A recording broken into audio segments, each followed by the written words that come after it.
What is up, people of the internet? It is Haley back at it again with another Buy It, Try It, Deny It podcast for the month of August. Now, we're going to be talking about some throwbacks today that came a while ago, some stuff very popular, and a new topic that we are going to in a little bit. But first, let me, squad that they should be pretty familiar to you by now, but if you don't know them, I have Mike. What's up?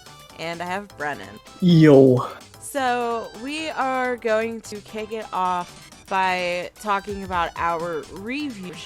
And last month was a special E3 episode to talk about a pretty popular game that a lot of people have been chatting about. There's been a lot of drama, controversy, lots of death threats because of the way this game has ended. But we're going to talk about The Last of Us Part. So it's an action-adventure game developed by Naughty Dog, published by Sony, of course. It came out on the PS4. It released on June 19th. So you should have played it, and if you haven't, probably nobody that has. And it's sitting on OpenCritic with 90%. This game, I don't even know what to say. I honestly don't even know what to say. Like, it's so good. I'm not playing it. I'm watching it being played. My boyfriend's playing it right now, so I've been watching. I think probably like my favorite scenes are all the scenario. Like, that's honest. All my. But this game's it's like wow. I personally haven't played it. Mike, you picked it up, right? Yeah, I played it. Yeah.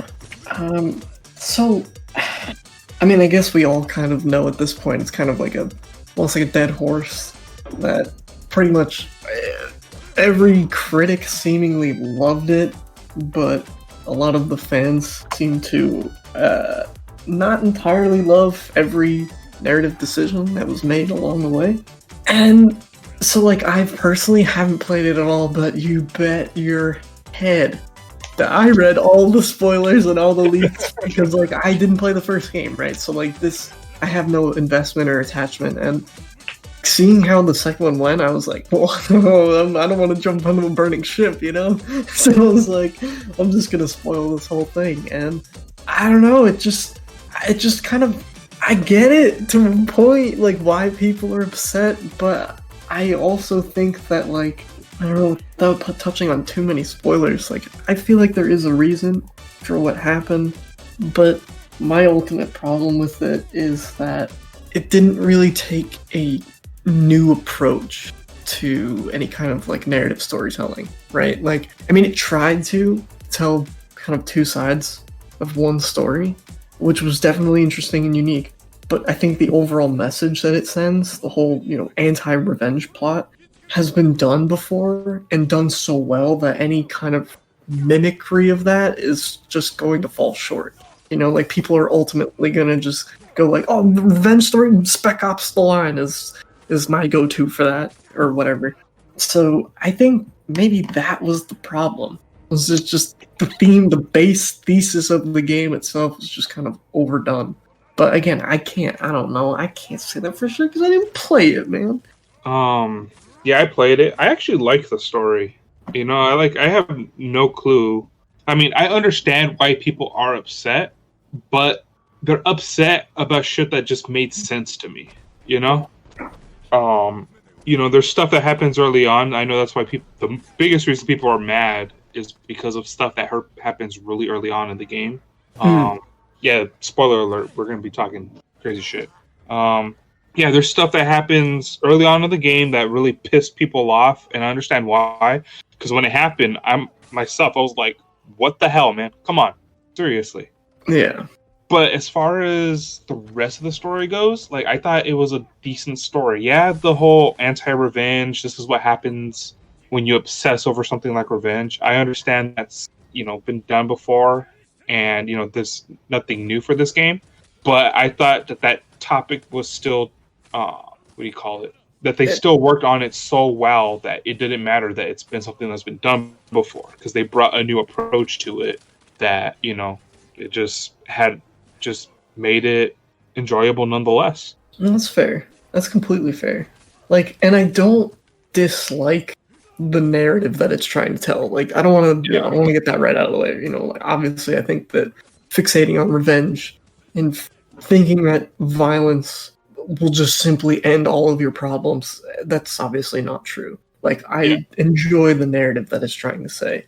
I don't know, and like to what you said, the event that happens in the beginning that caused quite a stir within people. Again, I've seen that kind of event happen before, and it's like, yeah, I mean, it's sad, but you move on. Like, stories and sequels are naturally going to do. I mean, like, I think we even predicted, I think it was one of our predictions about the game that like openly came true, and we were all like, oh, this is totally going to happen, so like, yeah, I mean, while how it was framed and shot was shocking, but like, I still don't see that warranting a review bomb. I mean, I don't know if I think anything warrants a review bomb, except for maybe like extremely predatory microtransactions, but come on, man.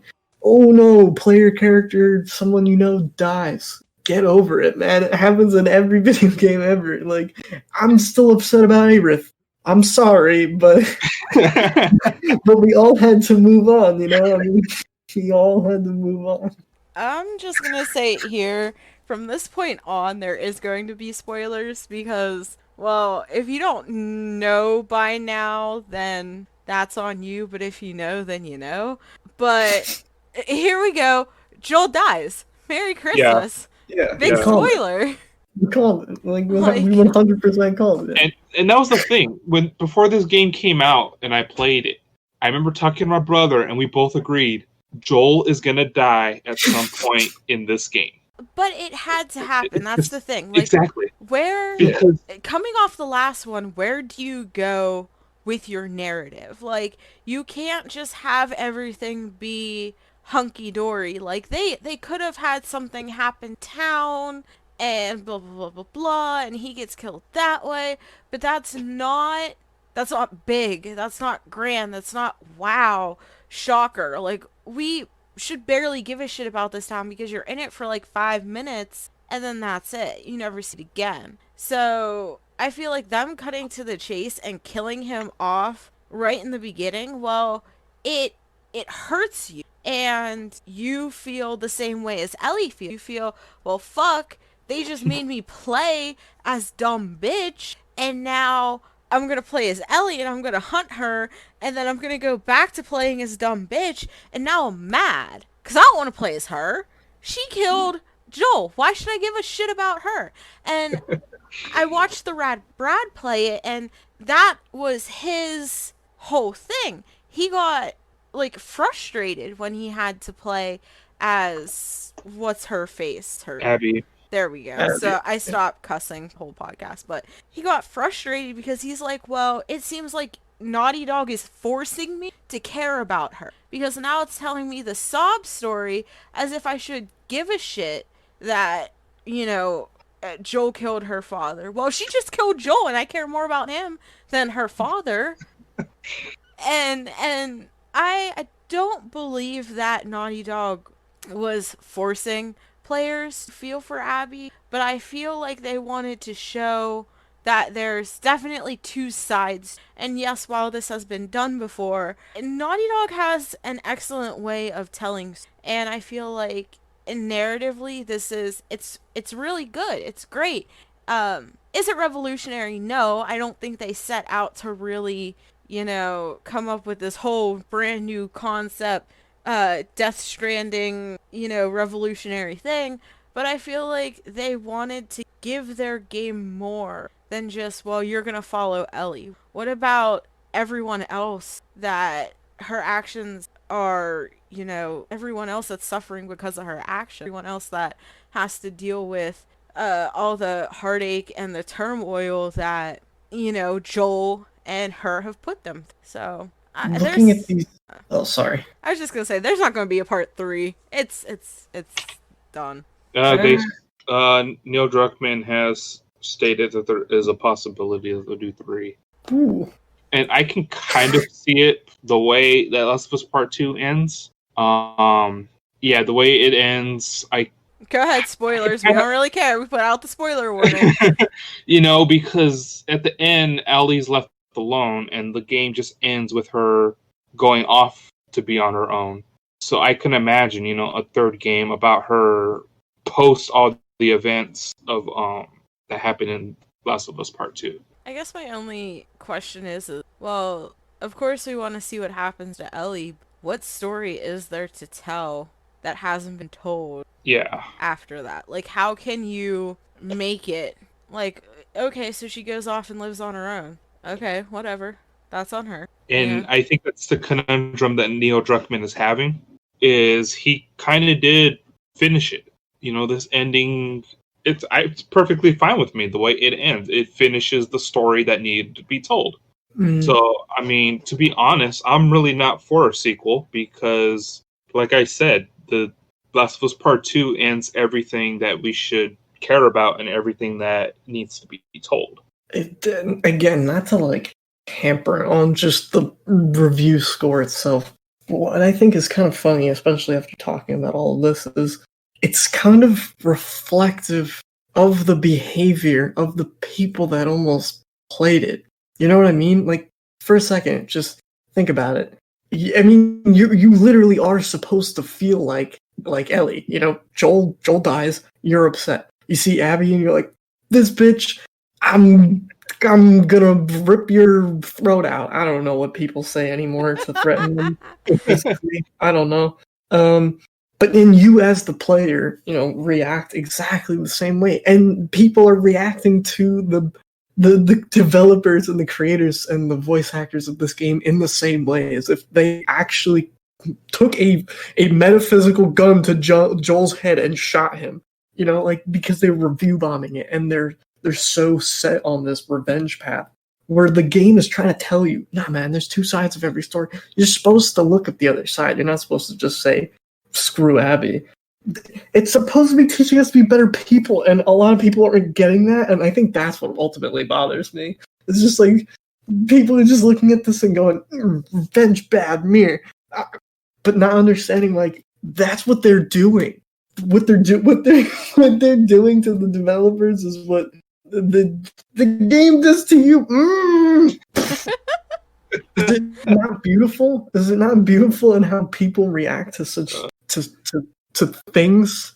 And I feel like that's happened a lot more recently, especially with the way video games and even TV shows, they go on forever and forever and forever, and they're so much more in depth nowadays that some people, for some reason, can't separate the character and the fiction from the actual human being. I mean, I believe Laura Bailey had death threats and threats against her family, and it's happened in other shows as well. 13 Reasons Why, actor who played Bryce Taylor, I think, I'm pretty sure he had threats as well.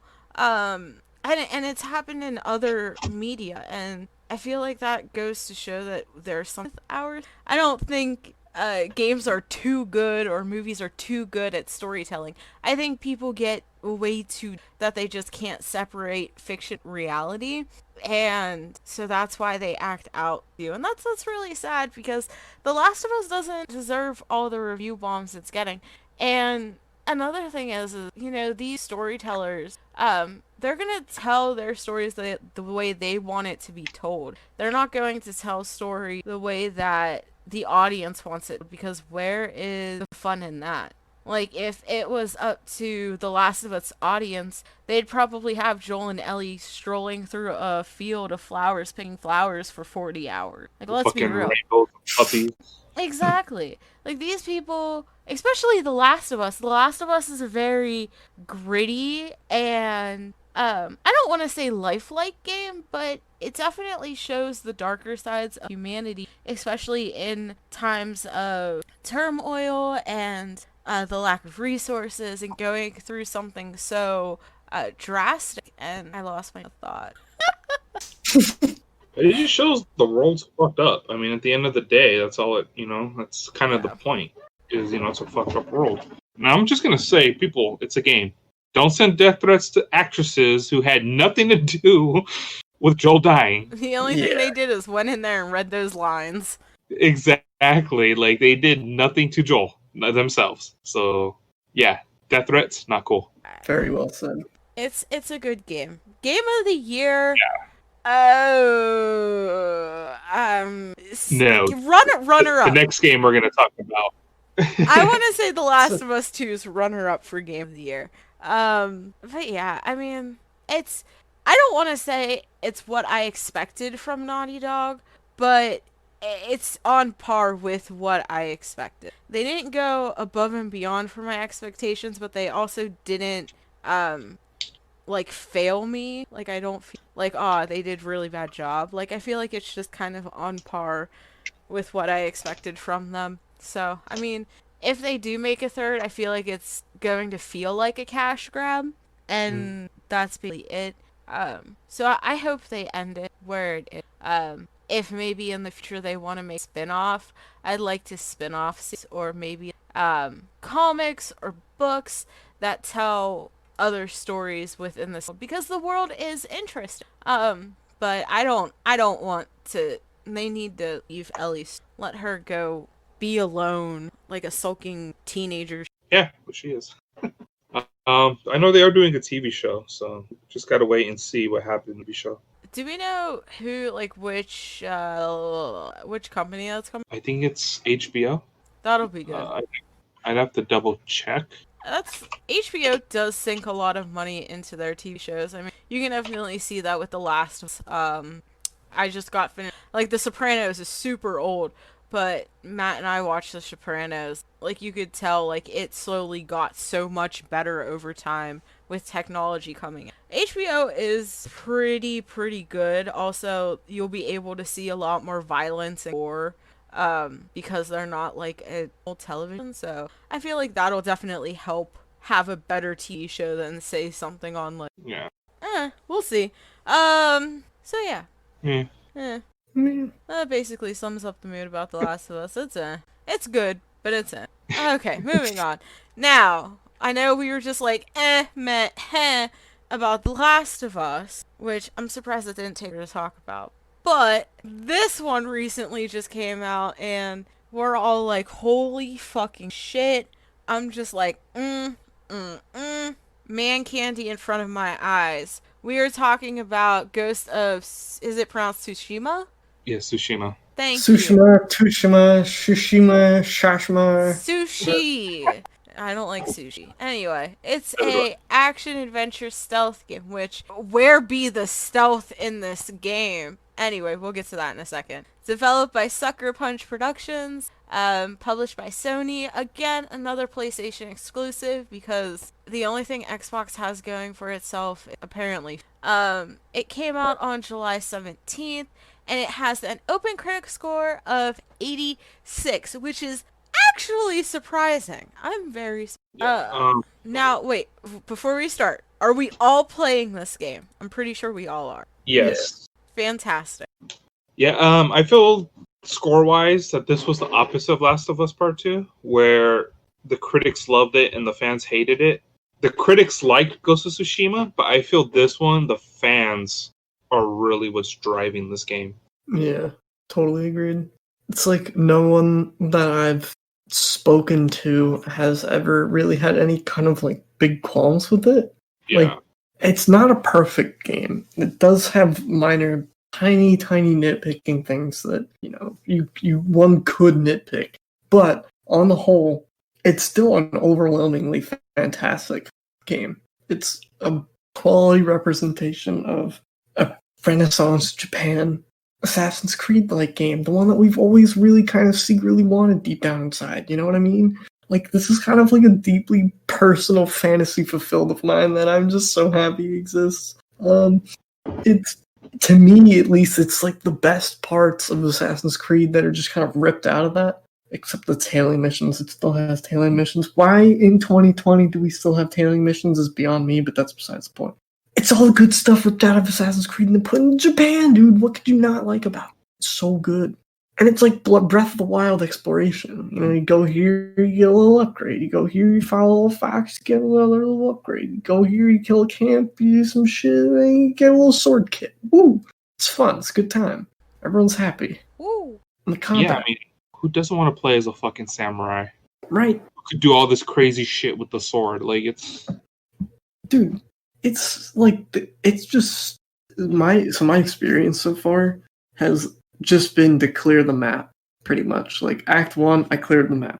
Going through Act 2 right now, clearing the map. I'm like almost done, I think, with Act 2 in terms of missions and whatnot, but I've just been going to everything and 100%ing this entire game map. No other open world game has really driven me to do that for whatever reason, other than, funnily enough, Infamous Second Son, which is also Sucker Punch. Maybe I just have a thing with Sucker Punch, who knows? But there's something about Sucker Punch's like open world design that makes you want to hit everything. Like it's not just a checklist of things to do for EXP and whatever. It's a checklist of permanent upgrades for you to do that actually make you feel like you have some sense of progression. That sometimes they give you the tools, but you have to master them yourself. Like properly using that one Heavenly Strike move, you know, waiting for them to be staggered and then using it. Like that only comes with practice, really. It's just such a good game. Oh my god. So, while Brennan sits there and cries a little, honestly, I bought this without going really like in depth and like watching any, like I didn't know what it was. I'm gonna be honest. I was like, oh, this looks really cool. Looking at all the trailers and shit, I was like, hopefully it's not like super hard like Death Soul. The Souls game, whatever that's called. Completely blanking here. But I was hoping it wasn't as hard as that, because games like that I just get frustrated over because I die and die and die. And I'm playing this and I'm like, holy shit, I'm getting Assassin's Creed vibes. Wow, this is great. I actually like this. I don't have to stealth if I don't want to. I can just run in there and fuck shit up. Oh my god, this is great. I love this game. Like, if this comes out on PS5, I will buy it and replay it. Well, you probably wouldn't. Hopefully, it would just be backwards compatible, so you wouldn't even have to do that. Yeah, that too. I think it is going to be just backwards compatible. Still dope. I'd still buy it. I'd honestly. Fair. But it's great. Like, I don't know. I played this and I'm like, wow, it's so pretty. I trot around on my horse a little bit and I'm like, wow, I can pick flowers from my horse. Oh, that's a camp. I don't want to go there just yet, so I'll just avoid it. Like, I honestly just fucking trot around just doing nothing if I want to. Just look at all the pretty sights. Like, I'm almost done with the first act, I'm pretty sure. And I want to say I probably have about a little less than 50% of the map uncovered. But it's a game I want to take my time with. Like, I don't want to speed through it. I have no rush to complete it or get to the end. I'm enjoying it on just like a slow pace because I don't want this game to end. And that's one of the reasons why I didn't review it. I thought about it, but I was like, damn, like I just want to be playing it. Take my time. Yeah, this is a game that deserves a slower approach and just taking your time with it, especially because, like Brennan said, there's so much stuff to find in this game. It's ridiculous that I'm just riding through the countryside towards the next mission, and I run into crazy random shit, and I'm just like, all right, I got to do this now, you know? Half of my gameplay so far is just me doing cool random shit that just pops up in the middle of the map out of nowhere. Exactly. I probably have at least 2 hours of following foxes. Yeah. Just because it's fun. Just because too. It's just like, you know, and if I found more, I wouldn't care. I'd keep doing them. Because not only is it fun and they're adorable and you can pet them, it's actually a benefit. It's like if you use the one charm and you keep upgrading the charm, it does some shit, dude. It's cool. It all works. And one of the things that like I really like that I noticed was I was going through the skill tree and I was kind of like, I don't really like any of these, but I'll upgrade them. But then I started to get into combat more and more and more, and I realized how using one stance against one enemy and another stance against another enemy, it actually makes a difference. Oh yeah, big time. Huge. Like, in my head, I was like, okay, like this is just a skill tree to have a skill tree, but no, you can visually see that changing your stance in the middle of combat makes things so much easier, so much smoother depending on who you're fighting at that time. And I was just like, holy shit. So here I am trying to make sure I remember to change stances in the middle of combat because damn, I fat finger everything. But oh my god, though I'm terrible at the bow. Like, don't ask me to use a bow, I'm bad. Just straight bad. But that sword, though, I go in hard. Assassin's Creed has taught me a lot, and I use it in this game. Though I don't think it's fair to really compare it to Assassin's, but it has, I guess, Assassin-like element. The one thing... Oh, fuck, I had it and then I lost it. Oh, yeah, okay, so one of the things that I was reading in some reviews was it was people kind of complaining that the enemies just kind of stood around and you kind of had to wait for them to strike. My first reaction to that was, what the hell are you talking about? This game can make you be so aggressive depending on your stance. Like, if you're sitting around and no one's hitting you, just start staggering people and you kill them really fast. What do you mean there's a lot of standing around? Sure, like when you're with the Ronins, the Straw Hat Ronins who kind of like take you one at a time. Yeah, it's kind of a pain in the ass to like wait for them. But I mean, even at the same time, you could just smash the heavy attack button, especially if you've upgraded your stance, and you become the aggressor. You don't have to wait for anybody. And that was the thing that I enjoyed the most. This game totally incentivizes aggressive play and just making it feel so satisfying. Like, in the beginning, there was a camp that I just hurled myself at and could not do, right? It was like one of the first camps, and you don't even have assassination yet. Just kept trying it. Got assassination, and I went back and cleared the whole camp, and I was like, all right, cool, whatever. But later on, I remember going to a camp and just walking straight in, just me shouting at everyone and fighting like 30 guys at once. And I cannot tell you the high that I felt walking away from that fight, being like, I'm the best. Like, oh, it's just so satisfying when it's all said and done. And I gotta say, I never thought a game could look this good on a console. This game is one of the most beautiful games I've ever seen on a console. It is insane. That's where our paths are going to split, because I do admit that this game does have some really great scenes in it, but then there are others that are pretty shoddy. You're just fucking What do you mean? Like, for example, I'm looking at the Games Radar review, and there's a scene of him in one of the pools or ponds or whatever, the hot springs, and it looks like shit. You don't like that naked Japanese ass? I mean, I do, but the quality is poor. And I know that you can't make everything look pretty 100%, especially a game like this is how large it is. Some areas are going to be, you're going to drop frames here and there, but don't tease me. Like, you got 4K looking quality over here, and then you're giving me 360 over here. Like, there's a big difference between those two. But I mean, if and when the PS5 comes out and it becomes backwards compatible, I'm going to assume that they're going to put some sort of update out that's going to make it look fancy and super nice, 100%. I kind of wish they would have held off almost and just put this on the PS5 rather than having it on the PS4. Because I'm not saying the PS4 can't handle it, or even if they would have stuck it on PC. I think this would have been fucking absolutely phenomenal, 10 times more than what it already is. But I do have to say that there are some shoddy points within them. But overall, it is gorgeous. Yes. I think Mike and I are coming hot off the heels of Final Fantasy VII Remake, where the main characters look amazing, but then literally every other character looks like just dog shit. So I think Mike and I are finally able to be like, oh my god, NPCs and textures that don't look like complete shit. Right into a flower field, and the flowers are just gorgeous as the sun sets. Like, it was... And the crows, dude, the fucking the birds in the sky. Oh, how do they do it? How do they do it? I don't know. These sounds are definitely not peaceful. And can we, for a split second, because that's about it, the same amount of time it takes in game, can we talk about the load times real quick? lightning fast. Holy shit.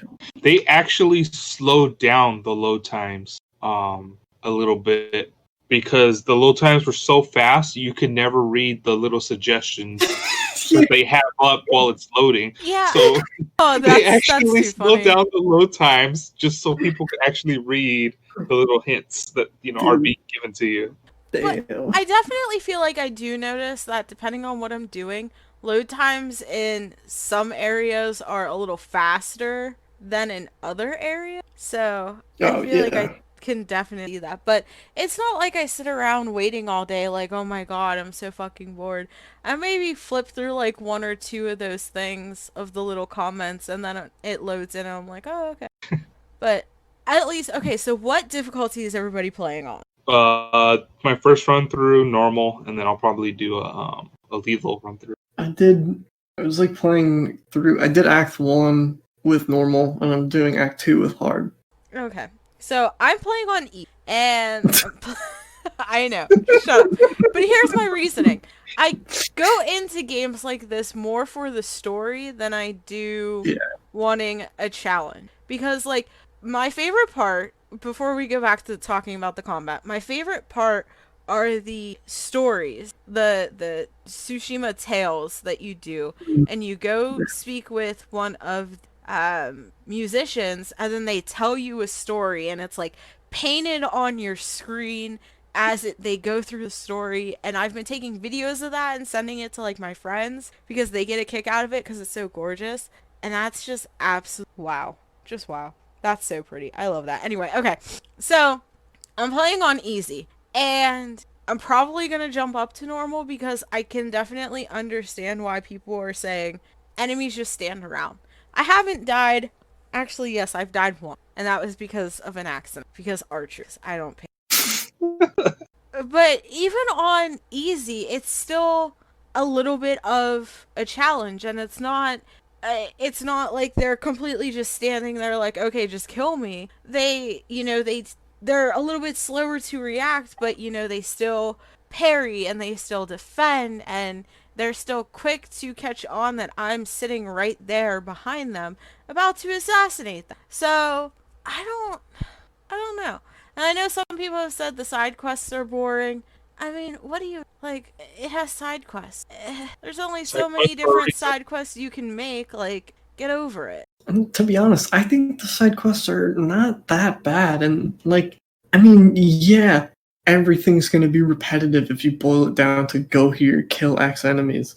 But to me, every side quest at least felt like it had some kind of story or insight, like the area or the culture around the area. Like, it made the world believable, even if it was just some guy in some crossroads saying, oh, there's a spirit in these forests, and you find out it's just a couple of bandits. So what? It's a couple of bandits. I mean, to me, it was more interesting that you learn that the town has that ghost story in the first place. Like, dude, don't repetitive side quests. I don't understand that. Or like Haley said, those side quests when it's the musician telling you the story and everything. Yeah. And the whole side quest has like its own little contained mini story that usually top off and these badass duels at the end. Like it's really nicely done. Yet it does get a little repetitive. I'm riding down the road and oh hey, another bandit, troop. But some of the side stories are just so well done that I don't mind sitting there and doing them. Yeah, especially the mythic ones. Yeah. And you get rewarded. And it's a significant reward that it makes it worth doing. Like, if you do the tales, you get different gear, or you get different abilities or weapons, whatever it may be. So it actually incentivizes you to go through. And they definitely make them worthwhile. Like Mike said, it tells its own mini-story. It's not just, well, hey, this guy is shitting on us, go kill him and we'll give you some fancy gear. It's telling this myth and legend that makes it worth it. Yep.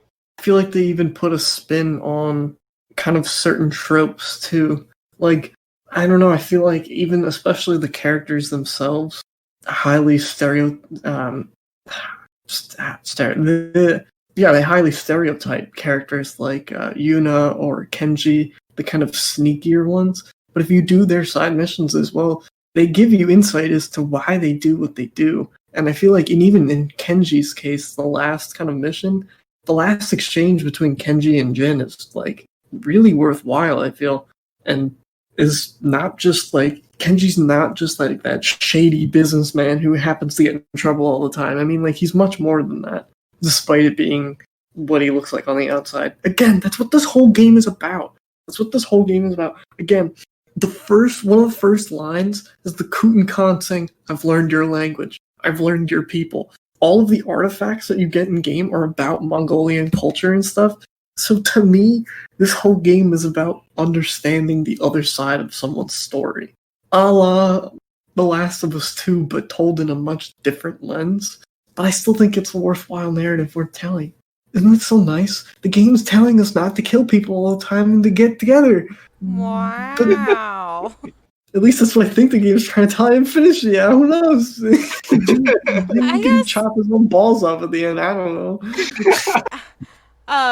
I guess another thing I want to point out as well is that I really like Jin's character. He is really cool. He wants to help everyone, and he doesn't want to go against everything he's learned. And there was at one point that I was assassinating someone, and it cut to like a flashback, and I was like, holy shit, what the fuck just happened? Did I fuck something up? Did I just fail? And then I saw that, and I was like, damn, like, he internally is struggling with going against everything that he's learned and everything that his uncle has taught him.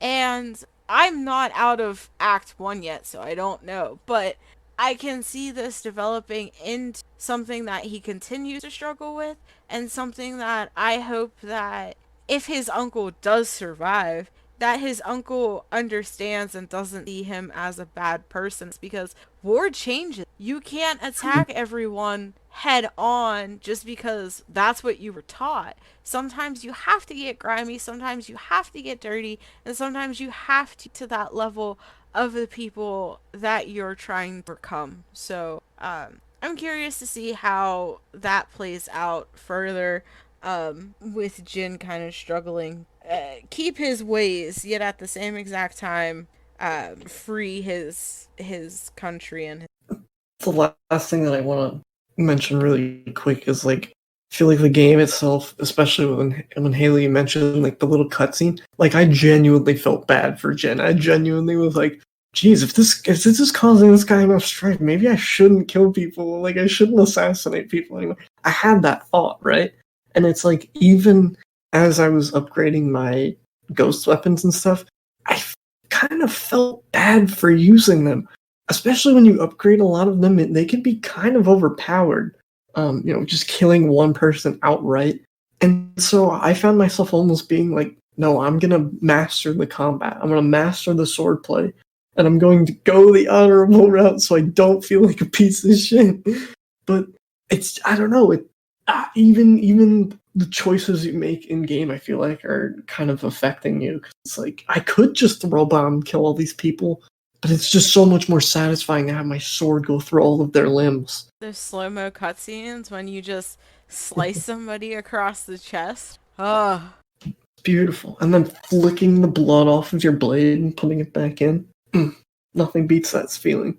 I should just become a samurai. Oh my god. Well, Brendan has found yeah, I mean, I think this is, I feel like this is definitely game of the year. At least it is for me. I know we still have a couple months left, but about to say Cyberpunk, we just got to see what happens with Cyberpunk. Yeah. Just delay it to 2021, so I don't have to even think about that yet. I want this one to win game of the year. I thought it was still coming out this year. I didn't know it was delayed to 2021. It's not. No. I said delay it to 2021. I think Haley's being facetious as to, delay the thing that she doesn't want to happen into another year so it works out more favorably for her. Exactly. I'm just going to say this right now, though. Cyberpunk is going to have to be fucking amazing. Yeah. Beat Ghost of Tsushima. Yeah. I just... Yeah, Ghost of Tsushima for me is game of the year right now. And Cyberpunk is going to have to be absolutely stunning if it's going to have any chance of topping Ghost of Tsushima. That is completely fair. For me, it definitely depends on all the storytelling. Yeah. I'm very curious about Cyberpunk just because everyone's making it out to be this huge thing. I honestly know nothing about Cyberpunk. I know CD Projekt. So I'm curious. It's something I'll definitely play. But in terms of Game of the Year, I think this just takes the cake regardless of how good Cyberpunk is. At least for me, like, Cyberpunk is gonna have to be this whole nother fucking suck me in, god damn it, the combat better be fluid and I better not die once if you want to beat Ghost. Because this game is just fucking... And he talks to his horse. He's like, I can't do this without you. And I'm just like, me too. Oh my god, every time you end a quest and the two of you are sleeping together, I take a picture. Or, like, the horse will nudge his shoulder.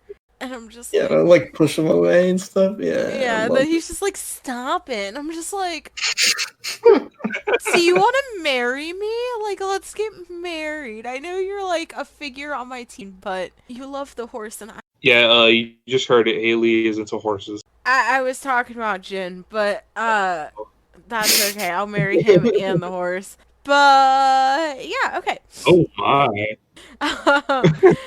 Yeah, it's definitely a great game. So everyone, it's highly recommended here.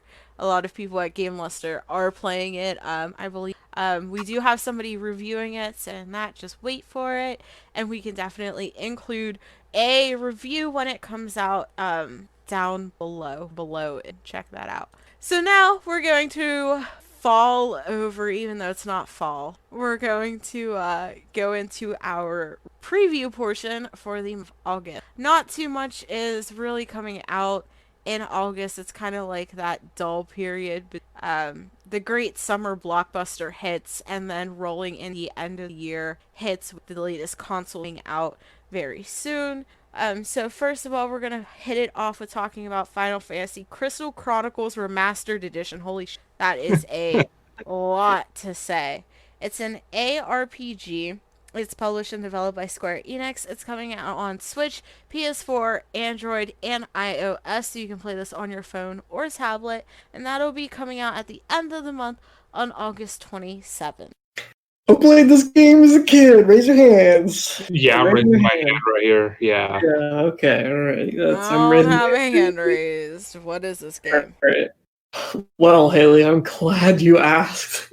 Final Fantasy Crystal Chronicles involves you living in a town, and you have this giant myrrh tree, and you have to get this chalice thing, right? And you have to bring the chalice to different dungeons with your caravan that you would normally take with up to 3 other people, because the game is kind of advertised as 4-player Final Fantasy action RPG mashup. So you go to different dungeons, and the weird kind of element of Final Fantasy Crystal Chronicles, which is the one thing, this is the one thing that I'm kind of skeptical about, but this is at least what happened in the original. I believe this is in the remastered edition. But there's basically like this poison in the air, right? And shit. And Miasma, right? It's miasma. Thank you. Yeah. And your little chalice basically provides like a bubble around for you and your companions. If you leave that bubble, I believe you take damage or you get staggered or something. You get some status ailment effect. So you're basically limited to this kind of slow-moving circle where if you play with other people, you kind of like designate who gets to take the chalice, who gets to, who gets to throw it when you throw it down when everyone's fighting and whatnot. But it's primarily, I guess, a multiplayer game, although a lot of the information that's coming out about this game is saying that there is no local co-op, which is rather unfortunate.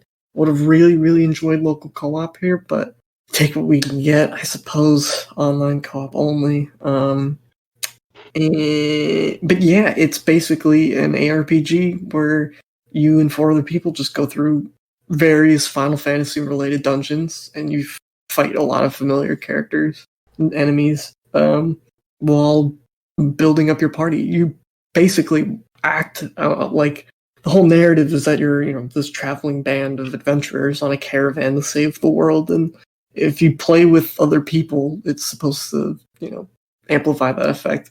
I don't think I was ever fortunate enough to have friends at a young age, or any kind of connecting cables or any whatever bullshit that you needed to do the co-op. So I'm really, really looking forward to actually having someone to play this fucking game with after God knows how many years. You heard it Yeah, here, it's been sad boy Brennan. It's Oh been my almost like 20 years or some shit like that. Right? Like, it's been a while. I remember the day my dad drove me to GameStop after school in, like, first or second grade to pick that up, dude. I was so excited. I'm gonna have my dad driving to GameStop in the same way. No, I'm just kidding. Totally kidding. I can drive now. Oh my. No, you gotta relive the memory. You gotta tell your dad to drive you to GameStop on August 27th. I'm just gonna drive to my elementary school, park outside, and be like, be home over. That's not creepy. One thing I do want to mention, though, that they have on the official site for Crystal Chronicle is that there is going to be crossplay. I definitely feel like we're going to see this in other as it becomes a lot more popular. But I think that it also mentions that your save data is going to be able to transfer between platform. They basically say that twice for some reason. So, I mean, I think that's really cool, and that you can also play with other people who are on other devices. That would be. There's also some, like, free-to-play version, like a light version. I did some reading on that before. Like, you have access to the first 13 dungeons or something, and if you pair up with someone that has the game, you have even more content that you're available to. So it's like, it's one of those things where it kind of has like an extreme demo. So it's like, even if you just wanted to try it with your friends, you would still be able to play the game without necessarily having the full thing. Yeah. It's like that. I always like game share stuff. This new generation, man. I hope we get crossplay and save data to different consoles and all a bunch of fun stuff. Video games are great, right? Wow. I don't really got much to say because I don't know much about this game. But anything with crossplay gets my vote, just because I feel like that's something that we should have been doing a long, long time ago. And, like, I understand why companies wouldn't want to do it, but at the same exact time, like... Fucking Sony. Nowadays, ain't nobody got money for 5 different consoles. That's exaggerated. But still, like I built my computer, which is probably a little less than $2,000 last year, and I bought a Switch, and I have a PS4. I'm about to have a PS5. And mind you, I bought those within different years, but still, like, that stuff's expensive. You have to save up. Not everyone can up multiple consoles. I feel like cross-play needs to... I feel like it definitely will, especially as our console starts slowing down a lot more. Yeah, because I had the same platforms you have, but it was years of building. It wasn't like I bought all this shit, within a few months. It took me years to get the PS4, my Switch, and my PC. And I never got the chance to get an Xbox, so... Luckily, now you probably don't even need to. Yeah, you're... Yeah. Sorry. Well, only saying that because, like, they're putting pretty much all of their games on the PC, so if you have a PC, you have an Xbox. Pretty much. You basically just need a controller if you want to... Yeah, Xbox Game Pass. Hi, dog. Keep that in. And not trying to... Because we've talked about this before, and I don't want to get to... But consoles are becoming less and less of a thing, kind of, sort. Lots of people use them for media sense because they're... So, having crossplay allows everyone to play together regardless of what you have, and I think that's just... that plays into that convenience factor. I mean, you can play... I'm pretty sure with the Game Pass, you can play on PC and somebody else can play on X if a game has crossplay. So yeah, it's a very limited selection of games that have that, but it is a thing. It does happen. I feel like we're definitely, and we might as well, because, like I said, money, very hard to come by these. Yeah, I ain't got the funds to get a PS5 and a Series X. Yeah. Yeah, but again, if you have a PC, you don't need a Series X. X. I know, right? So I don't understand that. I don't understand that sales platform. I mean, it's like I do and I don't at the same time, because it's like, personally, I don't really, I don't know, I don't really mind it. It's like, I already have this platform. It Well, already, an Xbox is pretty much already a PC anyway, right? I understand the whole, I could buy a $500 console or I could build a $1,500 PC. But yeah, but putting all your games on PC anyway, I just kind of don't. I kind of understand it, because when you buy a console, that's it. You buy that one console and you don't buy another console for a couple years. But when you buy games online, like, you buy multiple games online, and if the games that you want aren't backwards compatible, say like there's old Xbox 360 games on there that you already have that you want to play again, you're gonna buy those games again. So I feel like it's a double dipping way to make money. Because, like I said, like, you buy a console, you buy that once, but maybe you just bought this game twice because you had it previously, and that means that anyone can buy it now, regardless if they have an Xbox or not. You don't have to have that Xbox, so they're not alienating their content just to Xbox. Now they can go out and appease to those college students that are balling on a HP 5-year-old laptop budget that can barely run this game, but guess what? It still goddamn runs, and they still just got that $20 from that kid. So I kind of think that's why they're doing it, to just double dip into PC gaming. I don't think it's a horrible business practice, especially since, like, it's kind of, you already have people that have PCs. It's like, and if it's already, again, like the same kind of, maybe not the same kind of software, but similar enough software, why not just be able to let people who have a PC be able to play and become like a member, quote, of the Xbox family without officially being without having to officially own it, you know? And I feel like computers and laptops are a lot easier to come by and are a lot cheaper than console. So it's a lot cheaper to own just a laptop and internet access and Game Pass than it is to go out and buy a new console every couple of years. And also portability. The convenience of being able to play anywhere that you have an internet connection versus, like, I wanted to play Ghost of Tsushima at my boyfriend's house. I had to disconnect my PlayStation, put the massive goddamn thing, because I have a first-gen PS4, in my book bag. Like, that bitch is hefty. Thick girl. But if I had Xbox Game Pass, all I have to do is take my laptop, go over to his house, play the game on my laptop. Boom, done. Easy, convenient, and a hell of a lot lighter. I think Sony right now. Yeah, PlayStation Now, you can play some PlayStation games on PC. Yeah. Pretty soon. Anyway, so let's wrap up Final Fantasy Crystal Chronicles, because we hella got off topic. We don't, from what it seems, we don't really have much to say about it. It's a game. It seems like you guys are gonna play it, but I'll let you. Yeah, I'm most likely gonna buy it. Oh, I'm definitely buying it, 100%. Okay, you can catch their reviews later next month, or somebody will review it probably. It's the best game ever. What? It cures cancer. Don't say that!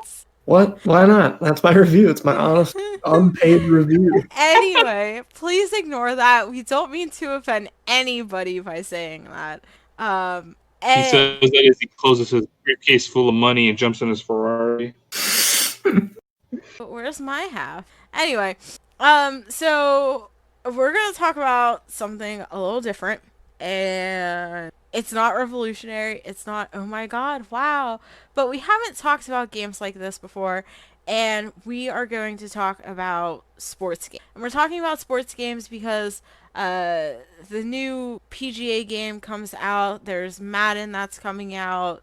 There's Project Cars 3 if you really want to toss that in there. But they've been a around for a while. Years. It's a genre that I would say has a very neat, is it pronounced niche following group of people. Um, Yeah. you don't really hear a lot about. They're not revolutionary. They're not brand new. Maybe there's new people in each one. Maybe there's a couple new features. Maybe they made it look a little better. But year after year, they're just sports games. We're gonna take a light dive into the personal communities that we've been involved in. If we played them, go a little bit into a tournament and discuss that.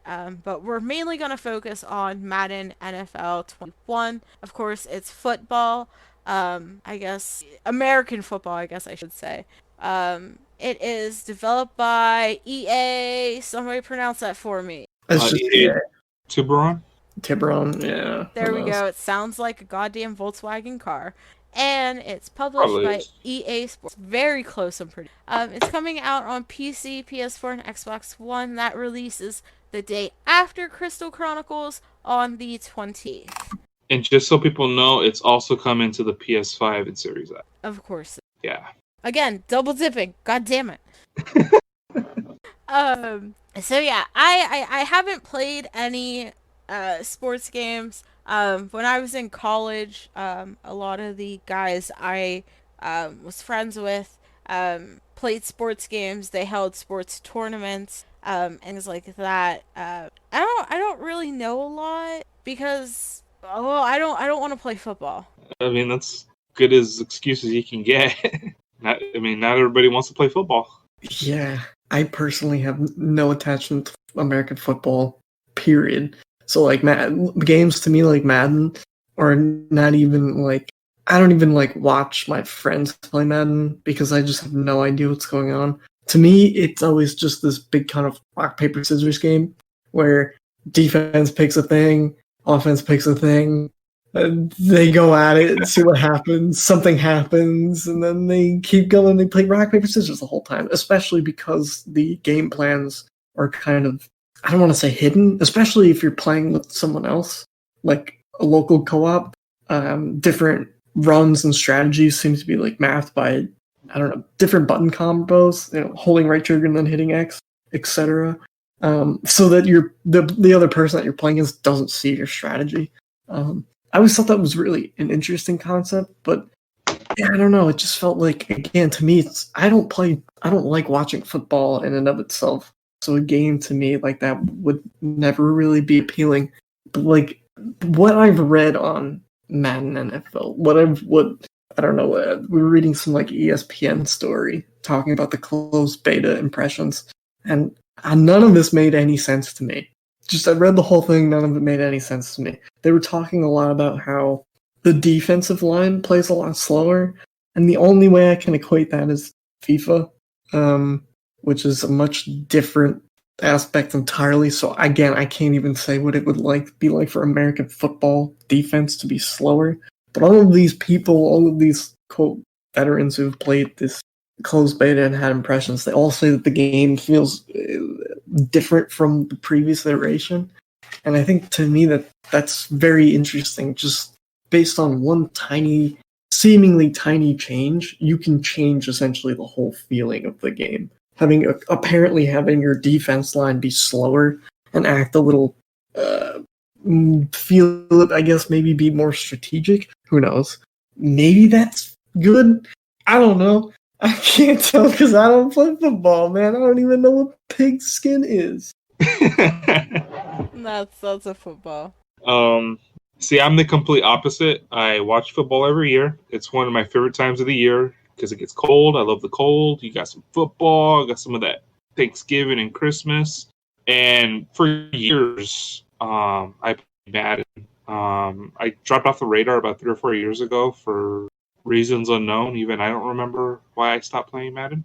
And yeah, just looking at it, I was like, they made a shit ton of changes since the last time I played that changes the game dramatically. So, like, I wonder, I don't know, do you feel like if you picked up 21 today, you'd be like, oh, this is a completely different game than the last one that I played? I think so.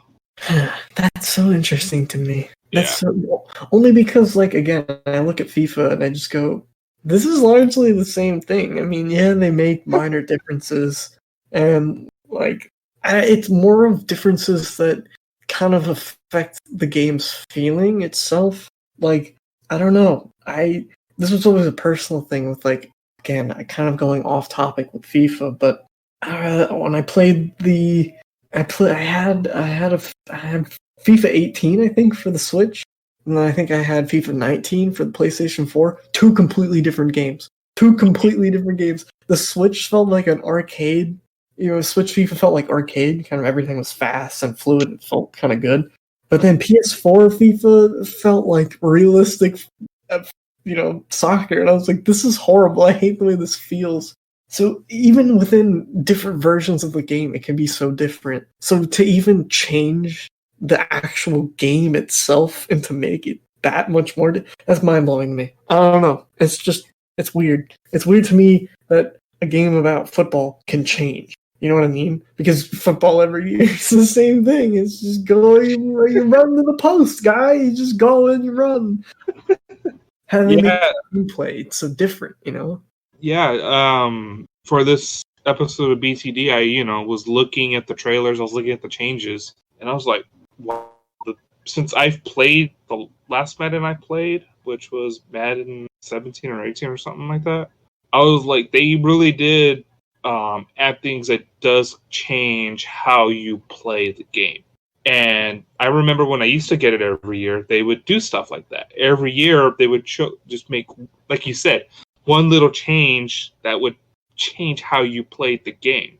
Mm-hmm. And I love that because it's like some games come out yearly and they feel the same. Madden came out every year and there was always something new about it that just made it so great. Plus, it was football all year round, so it was nice.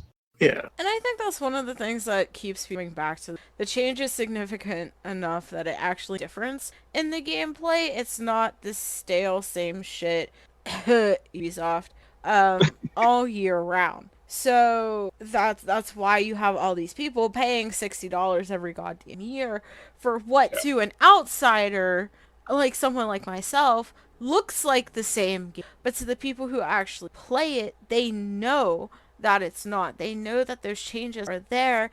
They have to adapt to actually get good and to play it. And looking at EA has its own what they call the Championship Series. It's 16 of the world's best Madden competitors face off for a $220,000 cash prize. So, comparing to games like Dota or League, that might not seem like a lot because those cash prizes in those games are millions of dollars. But it's still, I think it's still great to see that EA recognizes its own competitive scene, unlike some people. Cough, cough, smash, I'm pretty sure. But we won't go there. We won't go there. And that they're willing to, sponsor or put out the money for this. So you have this competitiveness. You have these competitive tournaments. How many people actually sit and watch these tournaments? Actually compete in these tournaments? I don't actually know. That's a good question. But you'd be surprised. Probably. But a lot of people watch these things. Looking at their schedule, it breaks it down. Like, they had the Madden Club Championship, $703. $700,000. There we go. Numbers are hard. You forgot a few zeros there. Say this number for me, Mike. Wait, did I say it right then? I'm so confused. $703,000. Okay. Okay, there we go. Numbers are hard. Anyway, it's a lot of money. It's a lot of money. Not as big as others, but still, it's there. So. Still, though, I mean, like, again, I guess because we started off by saying it's a niche.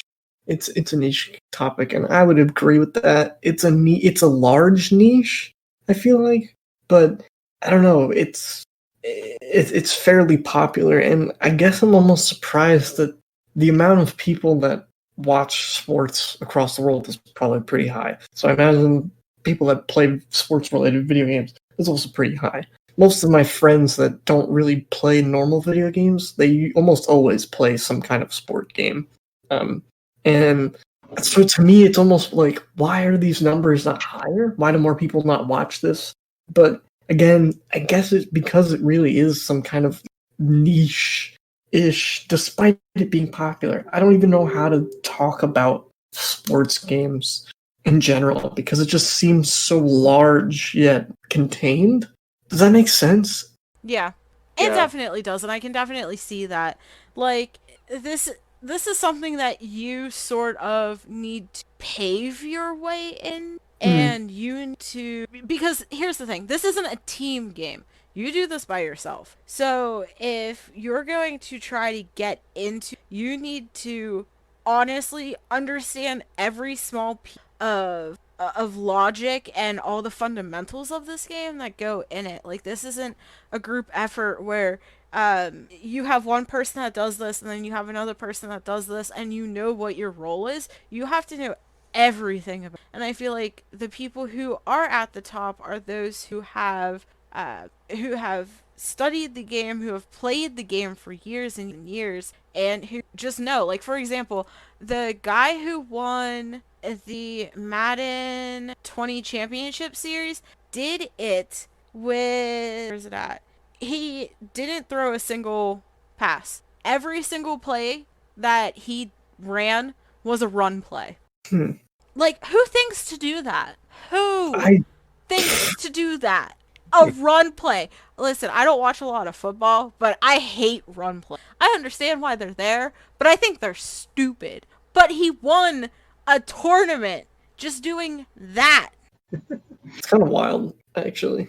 Like, I'm sitting here thinking about it right now. Yeah, right. It's just like, how It is a little wild. The creativity that, like, I understand that's not a lot of creativity, but he won a damn tournament.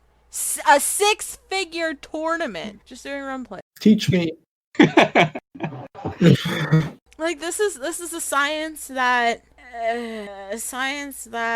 we won't understand unless we sit down with the people who make the game, who play the game as competitively as these guys do, and actually with them about it. Because obviously there's something that we're not understanding. And while I definitely feel like these games are popular on a casual level, I definitely think their competitive scenes are extremely select, and while they aren't super huge like Dota or League, they definitely clearly are still big enough to be raking in some coin that you have top tier coverage of it. I mean, fucking Sports Center and shit cover. Really? Who would have thought? So I would like to see sports games become more of a thing, but again, it's all down to what you want to play personally.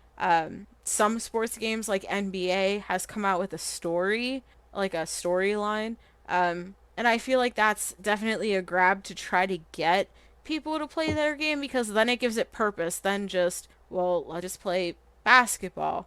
It's you're developing your character, going through the story, seeing it develop from a kid playing ball in high school to now he's 26 and playing in the NBA? Yeah, NBA. Yeah, honestly, from what I've seen, Madden 21, if Crystal Chronicles wasn't coming out the day before it, I would have considered getting Madden. Money is hard to come by, though, so those funds are sadly going elsewhere. Yeah, I'll probably just wait for the PS5 version. I just have to kind of flat out say, like, no, yeah. I mean, again, I'm not interested in football, period.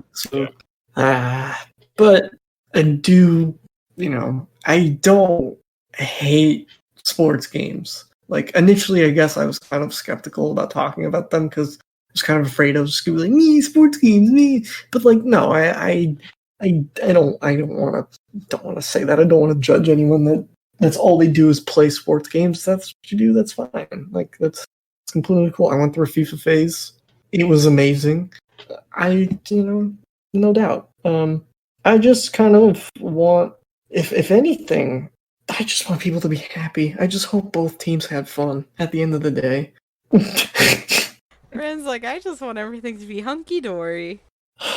Just, I'm gonna go back, to not playing sports. It's definitely not a game that I will pick up, but I think it's, at least when it comes to the competitive scene, it's probably something that I might pay a little bit more attention to. Apparently, it even uses some sort of salary cap system, which I have absolutely no clue about. So, this game is revolutionary to me, but, if you play it, you play it, and if you like it, then that's your thing. So, I definitely hope that the scene for this game and for other sports games becomes a little bit more pronounced because why not? Especially now when you can't really go out and go to like a football game or a soccer game or a baseball game. So, but yeah, we are going to wrap it up here. So meet us back here, normal time, usual time of the month for another episode. Hint, hint, there might be a special episode coming out soon. Okay, we are going to wrap up August podcast here. So, usual time, usual place next month. There might be a special episode dropping in the future, and you know where to find us. So I hope day next time. Bye! Bye.